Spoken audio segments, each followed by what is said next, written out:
Hello everybody and welcome back to Expert Examiner IELTS. My name is Glyn and in this video we are going to do some more IELTS writing feedback. Surprise, surprise, we have another IELTS writing task 2, academic essay.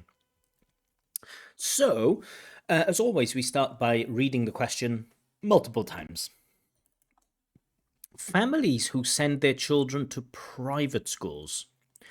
So private schools are places like where you have to pay extra money. You have the state schools, which is usually provided by the government and students can attend, young people can attend for free.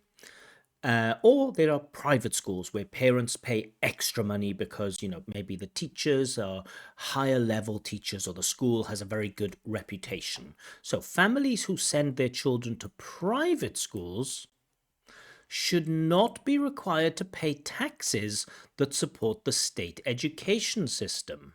Okay, complicated question.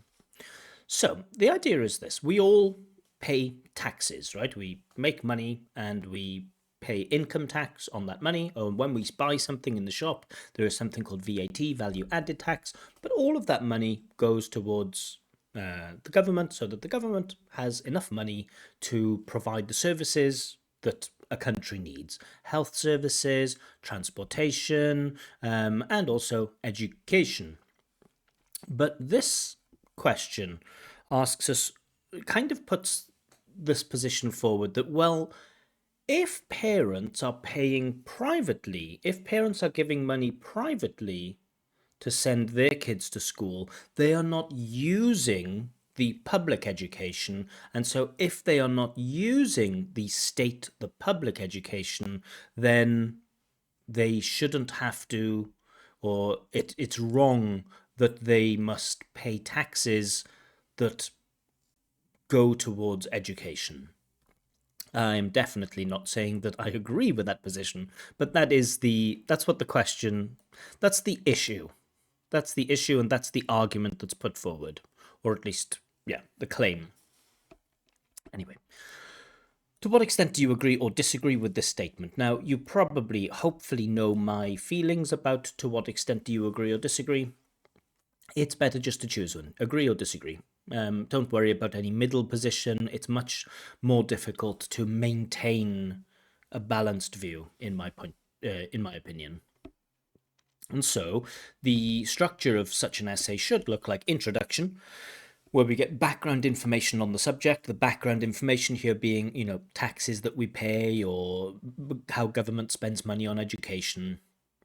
Some reference to the question, like the idea that it's questioned whether families should have to pay taxes to support state education.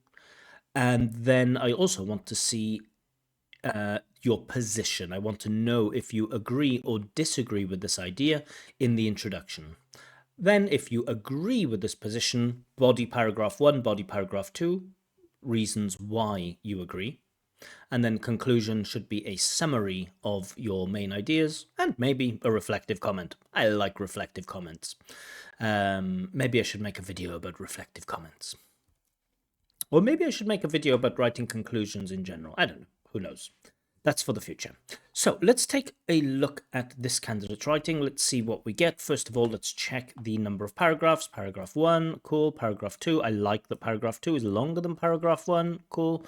Paragraph 3, cool. It's about the same size as body paragraph 1, good. And conclusion, short, snappy, good. So the balance of the essay looks nice.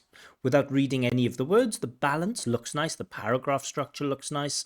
Let's see the word count, 306 words. Okay, fine. I usually set my ceiling as 300 words, 306 words, absolutely fine.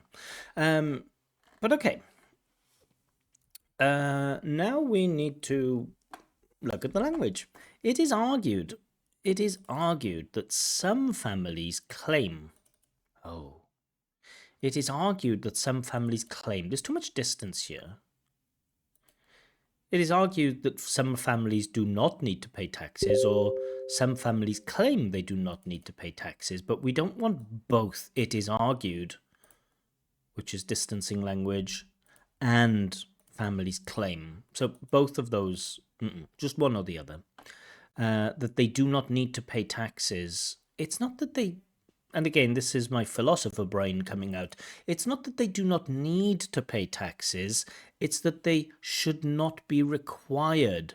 They should not need to. Not that they do not need to. Do not need to describes, does the obligation exist or not? Should they need to describes whether it is fair or right that they do it. So, okay, that they just should not need to is better. Do not need to pay taxes for state education. The state education, fine, I'll accept it. Do not need to pay taxes for the state education to the government because their children studies. Okay, so immediately we have a present simple problem.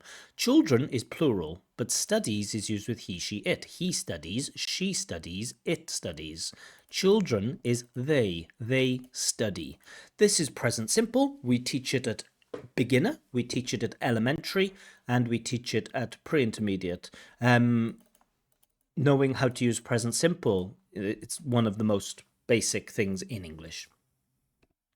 At the private school. Overuse of this or that article, the state education, the private school. Bit strange. I strongly disagree with this statement because every citizen should provide tax for developing country. Country is a singular countable noun. We need some article. Developing their, maybe a possessive, developing their country, developing the country, but we can't use country by itself. Okay, but we get some reference to the question and we get to see the candidate's position, so that's good. I'm glad that we have this. So introduction is all right, but already a couple of basic grammar mistakes.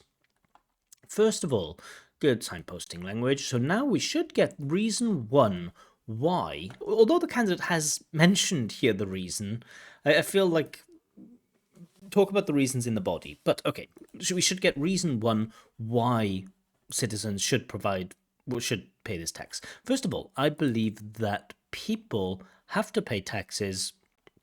Again, it's they should have to pay taxes. So the subtlety with the modality isn't quite there. Describing what is, they have to, versus describing what should be. Believe that people should have to pay taxes. So there is that, nuance in modality that the candidate doesn't quite get. I believe that people have to pay taxes to the government so that the state can, I love this, so that the state, I don't know about administer, but can. So that somebody can is a wonderful, wonderful bit of cohesion. But I don't know what the administer is, the state administer. Not quite sure what that is. Can develop the country, not by various ways, but in various ways. But okay, that's a minor slip. In various ways, such as making parking facilities. Oh, we're getting far off the topic, right? We're talking about should not be required to pay taxes that support the state education system. And that's the noun here. Taxes that support the state education system. It's not taxes, but it is taxes that support the state education system as one block. It's not taxes, parentheses, which, by the way, some of that, it's taxes that support the state education system. So all of that stuff about parking facilities, unfortunately, is irrelevant. Such as making parking facilities, public school, just one? Not public schools, and so on. Okay, and so on seems a little bit imprecise. In various ways. Okay. Secondly, okay, I thought we'd get secondly here, but okay, fine, we get secondly here. Secondly, by providing taxes, people could help. People can help, maybe is just better. Could, maybe it's distancing, fine. People could help under the regulation of, I don't know what that means. To help under the regulation of the country. I just don't know what that means. And make bond to each other. Bond and bond with each other. But again, that idea seems not purely logical. By paying taxes, we can bond with each other. I just don't see that. But let's see if you explain. For example, good. people in Vietnam, take out this junk punctuation, which is not needed. People in Vietnam dislike paying taxes. So dislike to pay, they dislike to pay, they dislike paying. Maybe a dictionary might accept dislike to pay. Okay, fine. Dislike to pay tax to the government without their benefits or profits. Okay, how is this an example that paying taxes either helps under the regulation of the country, no idea what that means, or helps you to bond with each other? Okay, people dislike to pay tax to the government without their benefits. Is that talking about the government or people? Because it's not clear here. This reference is unclear. Without their benefits or profits. I don't really understand what that means. For this reason, which reason? There hasn't been a reason here, right? Okay, for this reason, the social and economic system were why past time were maybe have been decreasing recently.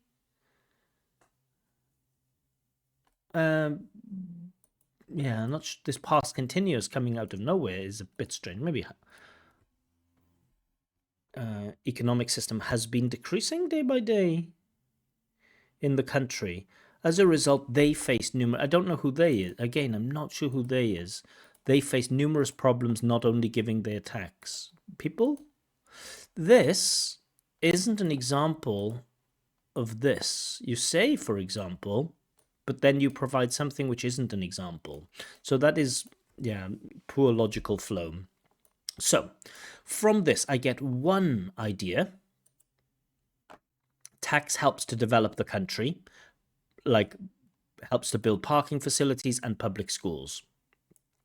But parking facilities is irrelevant and it helps to build public schools, but you haven't addressed the argument, which is that, if people send their children to private schools, then they shouldn't have to give this money to tax. The candidate here is saying paying tax is good because paying tax in general is good because blah, blah, blah, blah, blah. But the question is really, is it fair that parents who send their children to private schools should be required to pay those taxes that go towards education? And this body paragraph hasn't done anything to deal with that. You are tangentially on topic. You are slightly on topic, but not really. In addition, it is human rights. It is a human right, maybe, to give tax. No, giving tax, paying tax isn't a human right. No matter if they do not use the service or not. It's a legal obligation. It's not a human right. And again, we know what it is. It is a legal obligation. This question asks you to discuss whether it is fair that this legal obligation exists, not what exists. Okay, no matter if they do. Okay. Moreover, public schools should be developed for the poor students, because if they get benefit,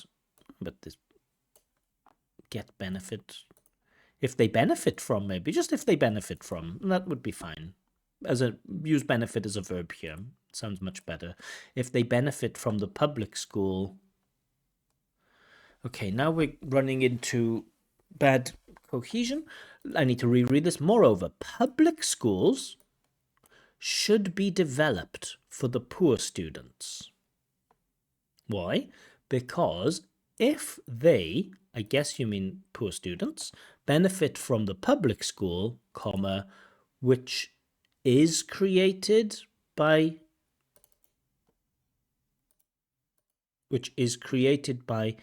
taxing costs, then I don't know, taxing costs, then they can do something to develop the country in the future. So this, again, it could refer to so many different things, right? They could talk about public schools. They could talk about poor students. They could talk about the taxing costs. So this reference they is, I guess it's talking about poor children. But still, we might want to be careful with our pronouns. They can do something, Maybe tell us what, give examples, maybe something. It's not very academic. Oh, they can do something to develop the country in the future. Okay, for instance, cool, we'll get an example of this. Saqib Khan, who was a famous math teacher,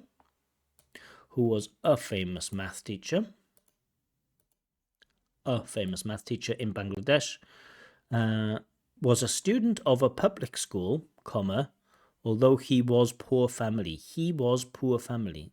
He was from a poor family. And now we're really breaking down with grammar. And no enough money, and did not have enough money. So this is really, really low level grammar, although he was poor family and no enough money. This is almost almost not even a sentence, and no enough money for studying. But okay, comma, but got facilities to free studies from public school. I don't know what it means. He got facilities to free studies from public school. Maybe he was able to study at a public school, or he had access to educational facilities in public school. But this wording, this vocab is rather weak. Next, bit informal, isn't it? Next, in academic writing, next, when he had, okay, there's too much about Saqib Khan here. All of this, that's about half. Actually, it's more than half. 1, 2, 3, 4, 5. It's about half. Half of your body paragraph is spent just talking about Saqib Khan.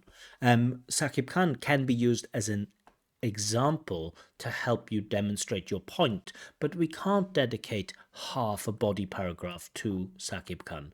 Next, when he became, had become could work here.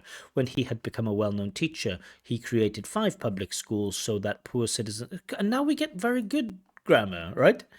When he had become, cool, past perfect, used okay, a well-known teacher, beautiful little compound adjective.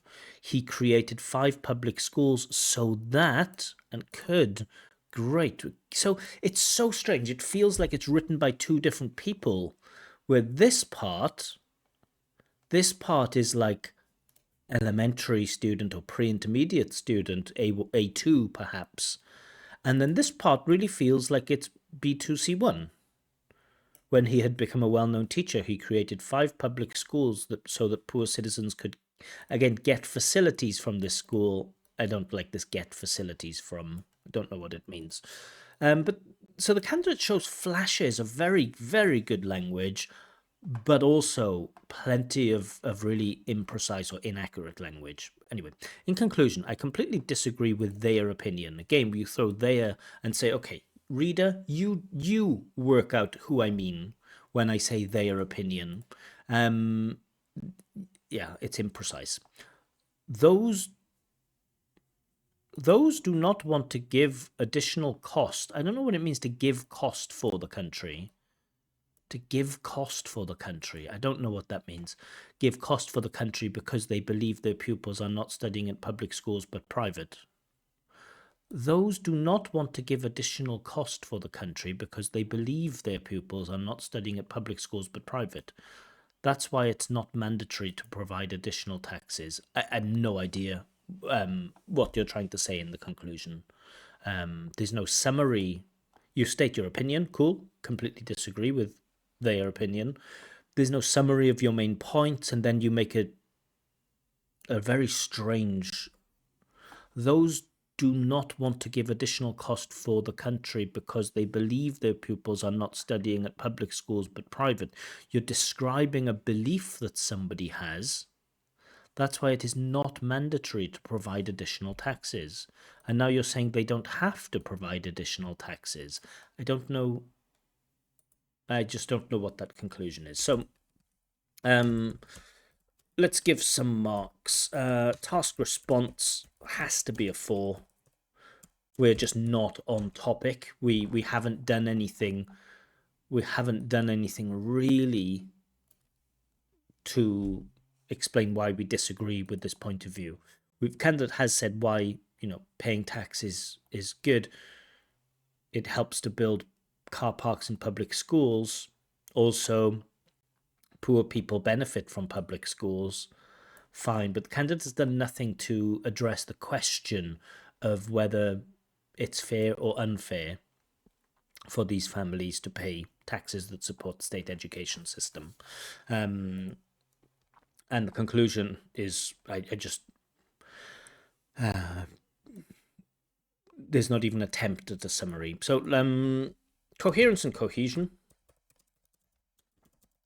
I can give a 5 for this. The paragraph structure is logical, right? We do get an introduction, we do get like a bit of a first of all, and then an in addition, and then in conclusion. So the logical flow, the paragraph structure is suitable for an essay. We also have some signposting language. For example, secondly, we get this nice so that, a little bit of modality with things like can, but okay, that's a separate point. We get some as a result. It's not always used perfectly, and moreover, so the candidate is demonstrating, an ability to use some signposting language. So the cohesion is very good, but the coherence, I just don't. I think the arguments are just not very understandable. Lexical resource, I think probably I can award 5. There's certainly some stuff in there, decreasing, cool. Providing taxes, cool. Develop the country.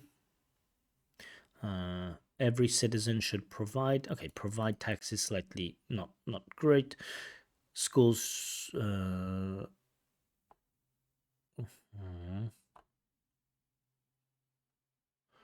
Poor citizens, public schools. So, there is enough lexical resource in there, I think, for the 5. Grammatical range and accuracy is a strange one because there are some flashes of good grammar in there. But there are also flashes of really like children's studies. That's very weak. Problems with articles, I'm not worrying about those right now. Make bond to, okay, that's more of a vocab point. Word decreasing is just the wrong tense, but okay, not a big problem. And then there's this one, although he was poor family and no enough money for studying. It's just grammatically very, very weak. So I think I'll give the 5 for grammatical range and accuracy. There are some flashes of decent stuff, but the accuracy in general is quite poor, even with the most basic grammar construction. So overall, that's the third one in a row now on this channel. The third one in a row that's 4.5. Yeah, I think I don't. I feel like maybe the candidate hasn't fully understood the question, and so the candidate is writing about something that they think the question is about, or the candidate is attacking this question too broadly, talking about taxes in general. Should people pay taxes, or why are taxes good? But not really dealing with what's required in the question. The candidate does show some good bits of language.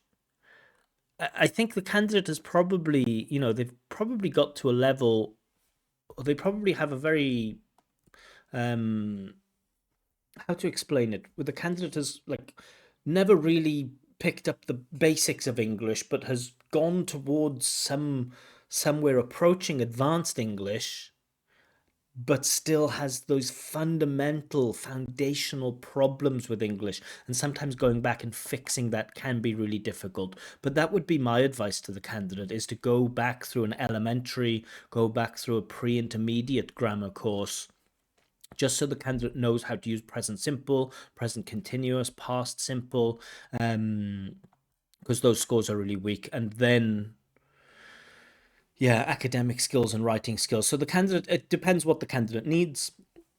If the candidate only needs 5.5 overall, I probably imagine the candidate could probably get 6 or 6.5 for listening, just based on the writing. Sometimes you get a sense for the candidate's overall English ability. And I think probably listening, they could probably get 6.5. Reading, they could maybe get 6. Speaking, maybe 6. And writing, I don't think they will get more than 5. So it depends what the candidate needs.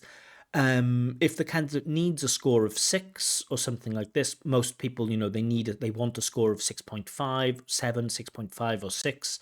I think the candidate is quite far away. And again, I think the best advice is to forget about IELTS, spend 6 months or a year doing general English, but studying the right way and having the right strategy, and then come back to IELTS. At least that's my point of view. But anyway, I hope you enjoyed this breakdown of the candidate's writing. It's strange that we had 3. I think 4.5 is the lowest I've had on the channel, and now we've had 3 essays with 4.5 in a row, which, I don't know, strange. But yeah, if you'd like me to check your IELTS writing, or if you'd like a free practice speaking test with feedback, then you can request this in my Telegram channel. A link to the Telegram channel is given in the description below. But I will leave it there for now. See you all again very soon, and bye-bye.